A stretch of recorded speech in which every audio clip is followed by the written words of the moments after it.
MMA rants and raves, Alistair Overeem versus Curtis Blaydes in the UFC heavyweight division. Guys, let's talk about this fight. You know something, guys? Alistair Overeem has fought 74 times in his career. I mean, that's astounding. If you take his MMA record with his kickboxing record, that's 74 times. That is an unbelievable amount of fights. And a lot of those fights, and he has also suffered a lot of knockouts. And in his last fight, it was the climax of all knockouts. I mean, that was painful to watch.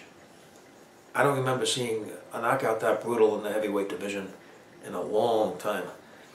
So that was pretty devastating. The thing about Overeem is he does surprise people. You know, people write him off, they see that he didn't do well, and then he comes back and he wins, and he comes back strong. He's done this many times in his career, so he's a very resilient guy. And it makes you wonder, can he come back from this fight that he had? I mean, this is pretty devastating. But he's no stranger to knockouts. He's no stranger to overcoming adversity. I mean, he has come back strong. Now he's fighting a guy in Curtis Blaydes. Curtis Blaydes does not nearly have a storied career as Overeem. He's a young fighter. He's looked pretty darn good. I mean, besides Stipe Miocic, he was Ngannou's toughest fight. He was taking Ngannou's shots, and that proves that Blaydes has a chin on him. I mean, that guy could take hard blows. He also absorbed a few really hard blows from Mark Hunt. I mean, these were shots that would knock out many heavyweights, and he kept fighting. And he showed that he has good recovery time. I mean, he was hurt in that fight against Mark Hunt. Heavyweights generally don't have good recovery time, and he's shown that he has. So that's really something to look at, and is very impressive as well. And I think his wrestling is super good. I mean, you can see it against Ngannou, you can see it against Hunt. I mean, he physically lifted Hunt off the ground and threw him down. That is a very heavy guy to take down. And the way he did it, I mean, he's super strong. This guy is, I mean, he has tremendous core strength. Now, the thing is, Overeem in his career has done very well against grapplers. I mean, I can't remember him being taken down a lot and being controlled. His takedown defense is very good. He does well against very strong grapplers. He only suffered one submission in his career, and that was against Verdum. So, I mean, it just goes to show how good he is with his submission defense, and that was a very long time ago.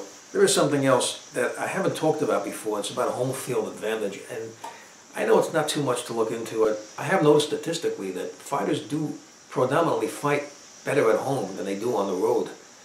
And if you look at the statistics of fights where fighters fight where they live, it seems that they win a majority of the fights. So it's not everything, but it is something to look at, to have the crowd and back you and all that. It's just something to add to the whole situation as far as making a prediction. This is a tough one to call, because stylistically you would think it's a good fight for Overeem. He does well against grapplers. Curtis Blaydes, his striking is good, but not that good. I mean, you could just see in his fight against Mark Hunt, when he was swinging punches, he was the one getting hurt, he was the one in trouble, and he had to go back to his wrestling. And then when you see when an Overeem or a junior fights Mark Hunt, you can just see the difference. They can stand and trade with him, and they can win. So that's the difference. I mean, you could just see there the level of striking. So him standing and training with Overeem, he is really strong. He has knockout power. So we might see some of that. And keep in mind, Blaydes has a chin on him. We've seen that too. So he might be able to absorb something that Overeem throws at him, and then he might be able to counter. And maybe if he gets Overeem hurt, he can set up a takedown. And we saw that when Overeem fought Verdum. Verdum had him hurt and then set up a takedown. And that might happen here. And keep in mind, that was a 3-round fight. This is a 5-round fight. And I think that's going to benefit Blaydes. Cardio. Overeem has shown he's had trouble with his cardio, especially deeper into fights. He can gas. Blaydes has amazing cardio. This guy is a super athlete. Real strong. Great wrestling. I mean, he's young. He doesn't have that much wear and tear on him. And speaking of wear and tear, Overeem does have 74 fights. Like I said, it's hard to believe. And he also has a lot of knockouts. And like I said, the climax of which was in his last fight, unlike anything that I've seen before. The question is, can he come back from this?